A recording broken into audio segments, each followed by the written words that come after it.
দলে জায়গা না পেয়ে স্ক্রিনশট ফাঁস করার হুমকি পাকিস্তান ক্রিকেটারের। টি-20 বিশ্বকাপের আগে আয়ারল্যান্ড ও ইংল্যান্ডের বিপক্ষে সিরিজের জন্য দল ঘোষণা করেছে পাকিস্তান ক্রিকেট বোর্ড পিসিবি।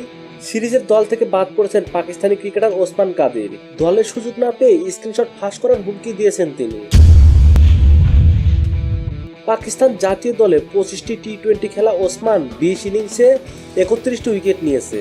পাকিস্তানের টিম ম্যানেজমেন্টের বিরুদ্ধে ক্ষোভ জানিয়েছে ওসমান। তার দাবি, তার সঙ্গে অবিচার করেছে টিম ম্যানেজমেন্ট। প্রমাণ হিসেবে তার কাছে থাকা স্ক্রিনশট ফাঁস করে দেওয়ার হুমকি দিয়েছেন এই ক্রিকেটার। ইউটিউব ভিডিওতে ওসমান বলেন, 2022 বিশ্বকাপের আগে আমরা যখন ইংল্যান্ডের বিপক্ষে খেলছিলাম আমি আঙ্গুলে চোট পাই। কিছু লোক তখন বলেছিল আমার আঙ্গুল ভাঙা, আমি নাকি মজা করার জন্য সফর করছি। আমি যখন জিজ্ঞেস করলাম আমি কি স্কোয়াডে থাকবো, টিম ম্যানেজমেন্ট আমাকে বলল আমার 2 সপ্তাহের বিশ্রামের থেকে সুস্থ হওয়া প্রয়োজন। পাকিস্তানের প্রধান মেডিকেল অফিসার আমাকে জানায় আমি বোলিং এর জন্য প্রস্তুত। পরের দিন আমি নেটে বোলিং করতে গেলে সাকলাইন ভাই জানায় 14 দিনের আগে আমি বল করতে পারবো না।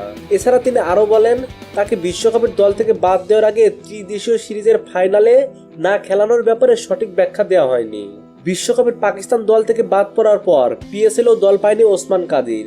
তখন এই লেগ স্পিনারকে পাকিস্তানের টিমের প্রধান মেডিকেল অফিসারের মেসেজেই তার সামনে সব সত্যি ফাঁস করে দিয়েছে।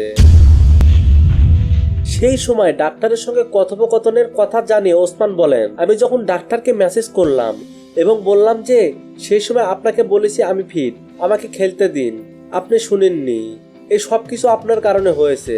তখন তিনি উত্তরে বলেন, হ্যাঁ আমি তোমার সঙ্গে একমত, বিশ্বকাপের সময় তুমি সুস্থ ছিলে। আমি এখন কাকে বলবো তারা আমার সঙ্গে কি করেছে? আমার কাছে প্রমাণ আছে, স্ক্রিনশটও আছে। আমি কিভাবে বলবো একটা মানুষ আমার ক্যারিয়ারের সঙ্গে এমনটি করেছে? মোহাম্মদ নুরে আলম, স্পোর্টস টাইম, ঢাকা।